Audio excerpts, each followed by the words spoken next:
Biggest weight loss myth holding you back is that your metabolism is slow.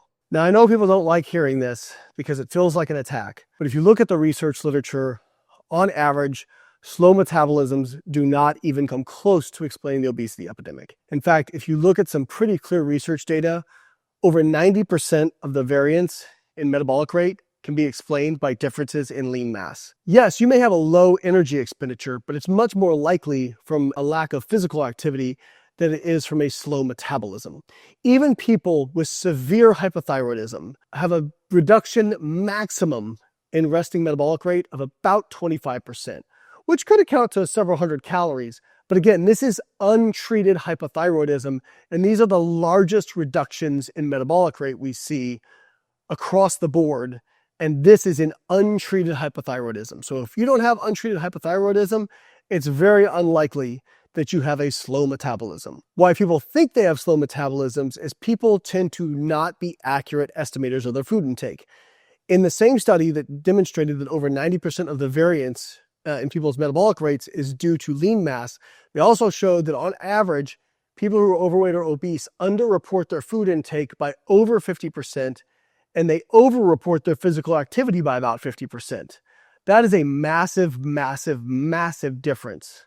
Now, a lot of people will hear that and say, well, that means people are lying about their food intake. No, people are just really poor estimators of their food intake. They forget their snacks, their licks, their bites. They don't realize that things like alcohol, even if you're not having beer or wine, alcohol itself has calories. They forget about that. They forget about small little things they have during the day. And then also they just don't know portion sizes. If you want to be depressed, go weigh out a serving of peanut butter. Go weigh out a serving of ice cream.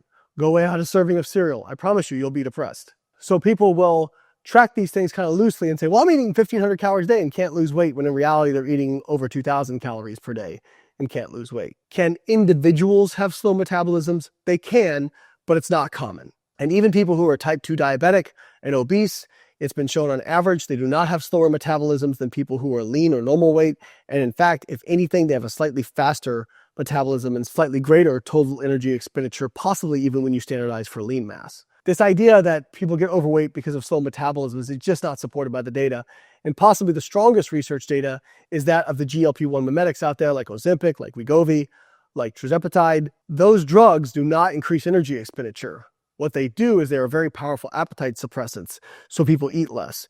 And they are the most effective obesity treatments we have.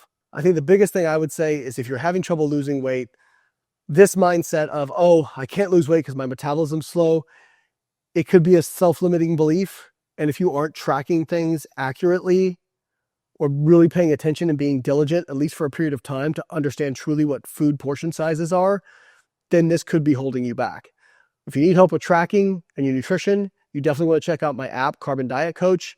It takes care of all the guesswork around how much protein, carbs, fats, how many calories you should eat for your goal, and it makes tracking a breeze. With the barcode scanner, with the food label scanner, it's just so easy to track everything you eat in a day and get a really good idea of what you're actually taking in. So make sure you follow them at Carbon Diet Coach and download and subscribe today.